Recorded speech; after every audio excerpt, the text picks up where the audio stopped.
Alors bonjour et bienvenue sur ma deuxième vidéo de gameplay de Lara Croft Shadow of the Tomb Raider. Je vais approfondir un petit peu le sujet et je vais vous montrer un petit peu comment le jeu est construit. Donc vous voyez tout à l'heure, j'avais sur la jungle péruvienne, j'avais 7% de complété. Donc là je suis sur la carte du monde, j'ai 18% de complété. Et tout à l'heure sur la péruvienne, eh bien, j'avais 7% de complété. Donc, vous voyez, j'ai poussé cet indicateur à 41%. Ça m'a pris à peu près une heure et demie. Donc, voilà comment est structuré le jeu. Il est, en fait, il ressemble à un jeu d'exploration dans lequel vous allez avoir peu de rencontres, finalement. Il n'y a pas de zombies ou il n'y a pas de monstres, de bestiaires, existant dans Shadow of the Tomb Raider. Par contre, vous avez la jungle qui est un véritable personnage à part entière. C'est-à-dire qu'en fait, cette jungle, elle est faite de passages qui vont utiliser les compétences, où Lara Croft va utiliser ses compétences pour pouvoir atteindre des objets, divers reliques. Alors par exemple là, je mets mon curseur sur cette relique et Lara Croft qui est là va aller récupérer cette relique. Donc pour cela, elle va utiliser ses compétences de... elle grimpe, elle sait par exemple se faufiler, elle sait ramper, elle sait nager. Et en fait, le jeu suivant... Alors vous voyez par exemple là, elle rampe. Suivant comment vous jouez le jeu, vous allez utiliser ses compétences, donc elle est animée. Vous allez récupérer des tas d'objets à l'intérieur du... Alors la relique est là, on va aller récupérer la relique. Vous allez utiliser des tas d'objets au fur et à mesure de votre exploration. Et ces objets vont vous permettre de crafter dans les camps, c'est-à-dire des points de sauvegarde de Lara Croft, de crafter et d'améliorer votre armement, votre système d'armement, votre système de vos tenues. Vous allez pouvoir ajouter des tenues différentes et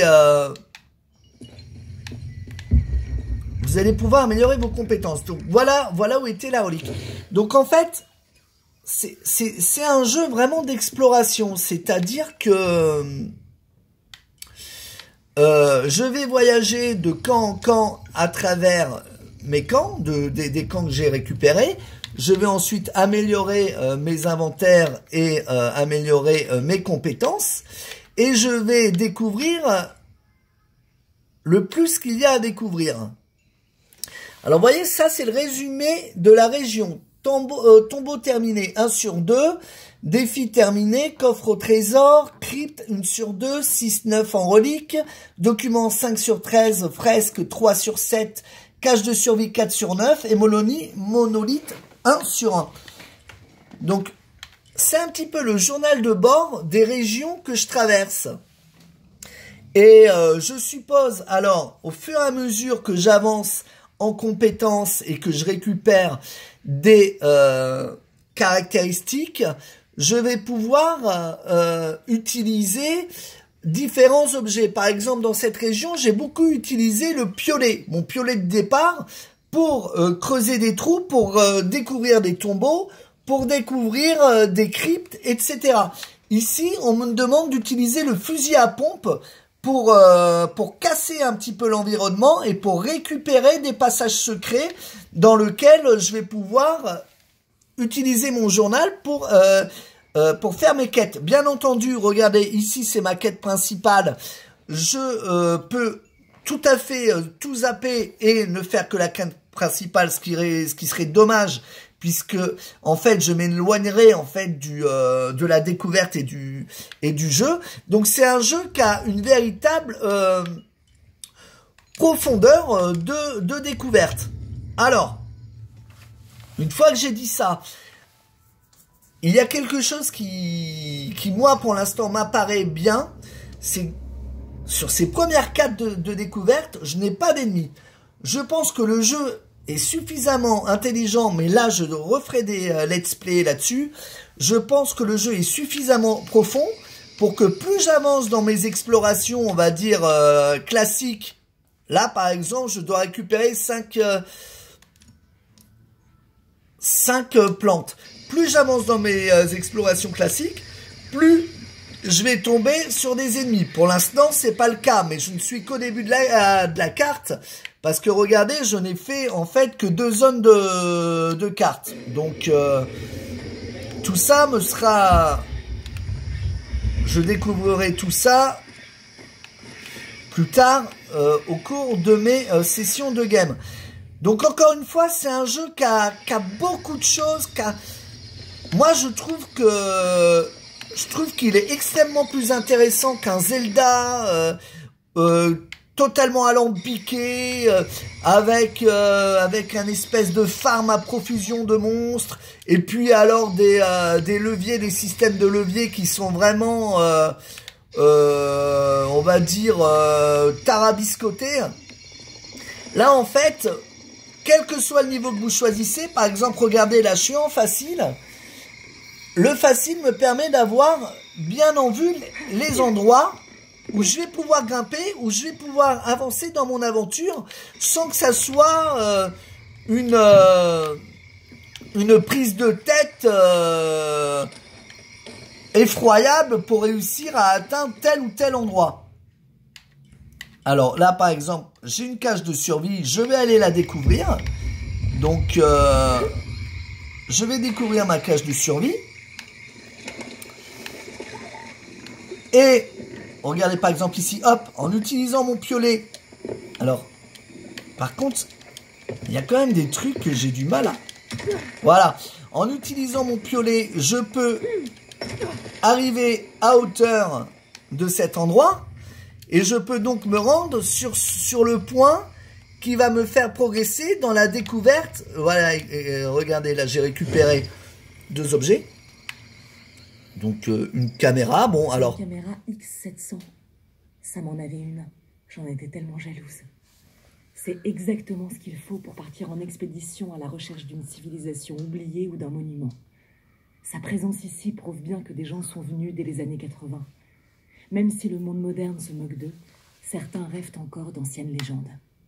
Alors, ce qui est intéressant de voir, c'est que c'est des éléments de gameplay qu'on avait déjà trouvés dans l'ombre du Mordor, par exemple, quand vous trouviez tout un tas de reliques. Alors, vous voyez, par exemple, ici, je creuse avec mon couteau. C'est ça qui est intéressant, c'est que j'ai pas eu besoin d'aller trouver une pelle. Je creuse avec le couteau. Et qu'est-ce que je découvre?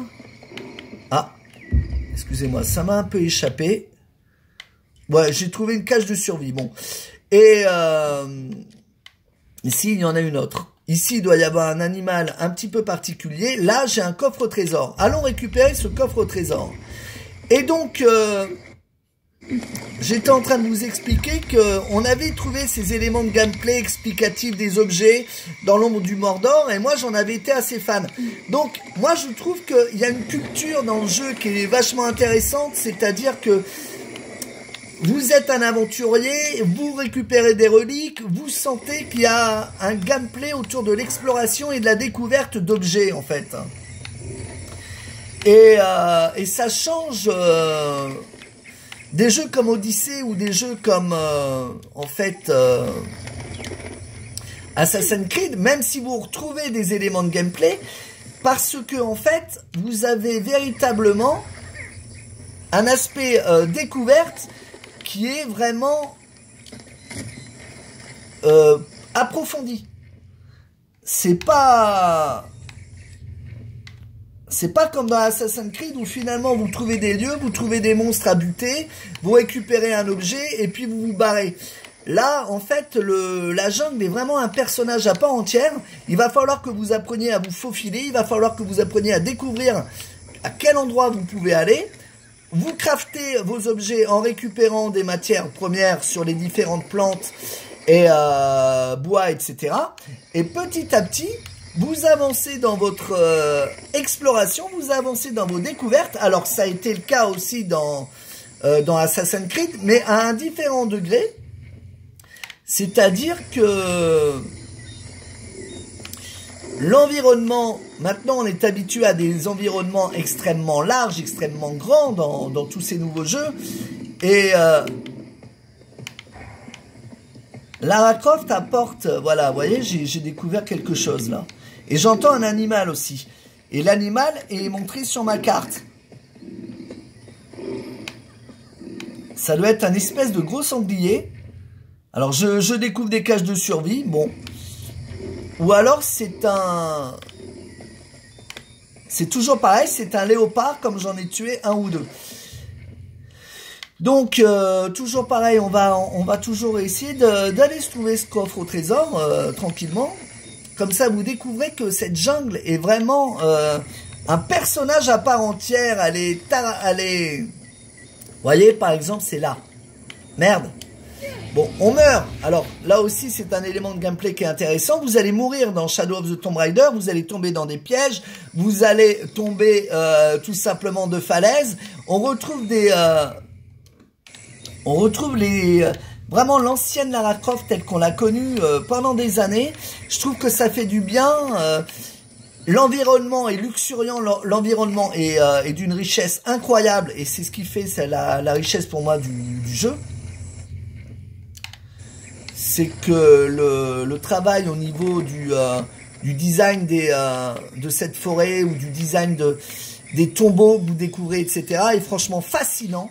Il n'y a pas d'autre mot. L'environnement est fascinant. Contrairement à Red Dead Revolver où l'environnement est pas fascinant du tout parce qu'il n'y a pas cet aspect d'aventure. L'environnement de ce Lara Croft est fascinant. Et bien plus fascinant, je dirais, que même qu'un Odyssey, qu'un Origin. Bon, Origin était fascinant parce qu'il était merveilleux, mais il était finalement vide de découvertes. Il était très riche en matière de civilisation, de représentation, mais il était un peu vide en matière de véritable exploration. Même si vous découvriez des tombeaux, vous n'en aviez pas énormément à faire. Alors que Shadow of the Tomb Raider a l'air de regorger littéralement de choses à découvrir en dehors de la quête principale. Ce qui est quand même...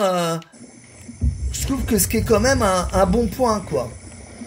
Alors, vous voyez, par exemple, moi, je joue toujours en facile, donc j'ai toujours quelques petits repères. J'ai pas assez de place pour ça. Pour récupérer les caches. Voilà, une cache encore une fois. Alors, ce qui est étonnant, c'est que les caches ne m'apportent que des points d'XP. Bon, ce n'est pas grave. Regardez ici, j'ai une crypte à découvrir. Alors je sais plus si j'ai laissé tomber mon fameux... Oui, j'ai laissé tomber mon coffre parce que bon, j'ai pas trouvé le chemin, voilà. Et là, on va pouvoir encore... Alors, ici, par exemple, c'est l'utilisation de l'arc qui me... Alors, bien sûr, l'inventaire est extrêmement facile d'utilisation, hein. Il y a aucun problème pour ça, hein. On trouve facilement notre arc grâce à la... bon, j'utilise une manette Xbox, donc grâce à aux petites flèches. Vous voyez cette ambiance. Je trouve que c'est un jeu à ambiance, c'est un jeu à exploration. Vraiment, si vous êtes un aventurier dans l'âme, hein, que vous aimez les aventuriers de l'Arche perdue ou que vous adorez, on est sorti du jeu à énigmes. Attention. Du jeu à pure énigme qu'a été Lara Croft pendant des décennies, pour passer à un jeu d'aventure au cours des deux premiers...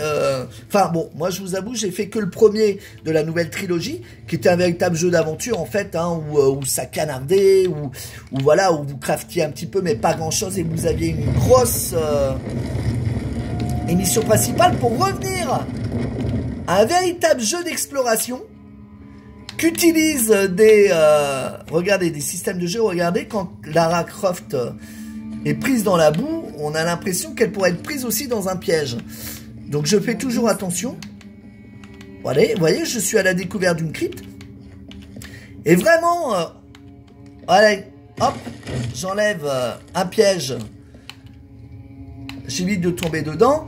Et vraiment, on est dans un jeu de découverte, d'exploration, basé en plus sur eh bien, les civilisations Inca, Maya, Aztèques.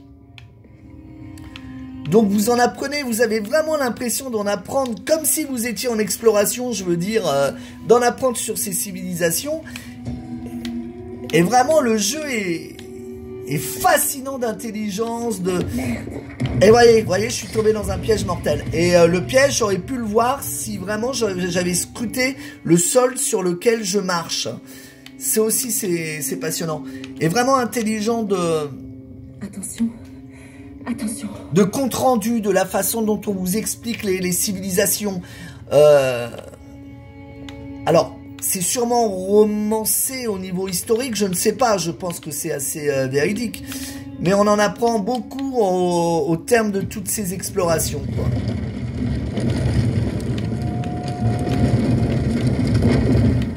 Alors, je recommence, je repasse par ce passage.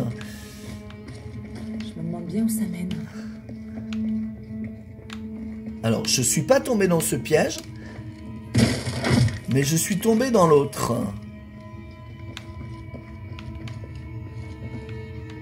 Alors, j'avais étudié cet aspect-là.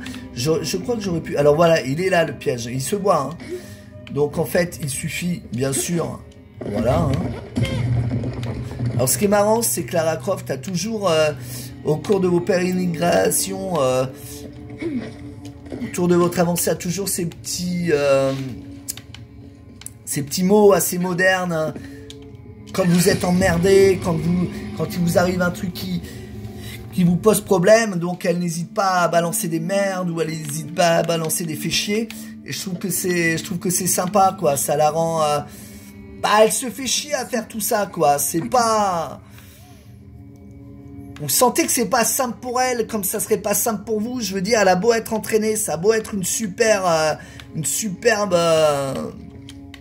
athlète, bah ça la fait un peu chier d'avoir toujours des trucs à découvrir. En même temps, elle est poussée comme nous par sa curiosité. Et c'est nous qui poussons sa curiosité. Donc vraiment, c'est un personnage qui est... Je me demande bien où ça mène. Qui est vraiment plaisant à... Oh merde.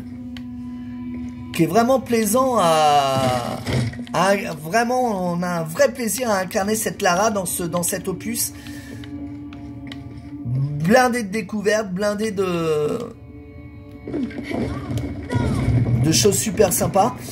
Donc là, c'est simple en fait. Hein. Je me suis fait un petit peu avoir. Alors, faites voir. Ouais, il faut que je saute en face. Hop. Hop.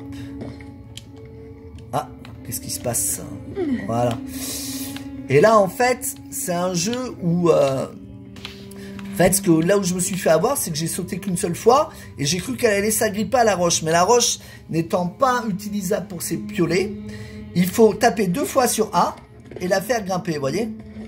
Voilà, c'est des petits gameplays assez faciles, assez plaisants, quoi. Donc il y a un gameplay qui est extrêmement riche, je veux dire qui est aussi profond qu'un Zelda, il n'y a aucun problème. Mais je préfère 1000 fois l'ambiance de Shadows of the Tomb Raider à l'ambiance de Zelda. Zelda, moi je n'ai rien à dire, je trouve que le chara design est fantastique, hein, je ne vais pas rentrer là-dedans, il est original, il y a tout ce qu'il faut. Mais je ne l'ai pas fini parce que le gameplay me faisait chier tout simplement, quoi. Là, j'ai vraiment envie d'aller au bout de cette aventure avec Lara, au bout de ses recherches sur ces civilisations qui sont derrière nous et qui sont pourtant si fascinantes de richesses diverses et variées. Voilà, donc c'était Saccage de Grunt. Alors, vous voyez, on a encore réussi un récit de préquel, donc on va le prendre. Tout appartient à Hernando Pizarro, représentant de la couronne d'Espagne.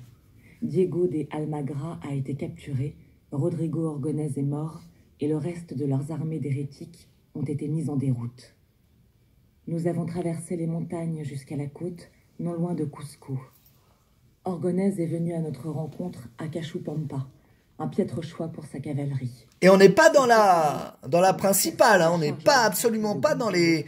Mais le terrain marécageux dans l'histoire principale de Lara qui se trouve aujourd'hui. On est sur les traces d'aventuriers comme nous qui ont découvert des choses et qui ont des choses à dire apparemment, quoi.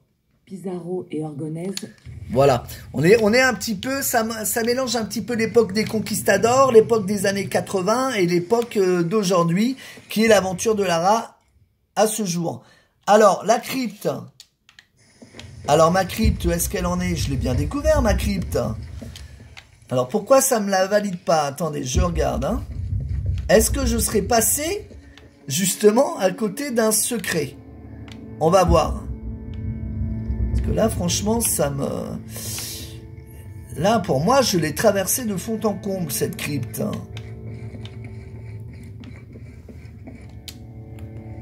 Alors, qu'est-ce que ça me dit? Alors, vous voyez, elle a vraiment différentes façons de se faufiler. Au fur et à mesure du jeu, je pense qu'on la découvrira. Là, elle était sur le côté. Pendant un moment, elle rampait. Je veux dire, les animateurs, les animations sont... Même si ça reste de la cinématique, les animations sont suffisamment recherchées pour être variées.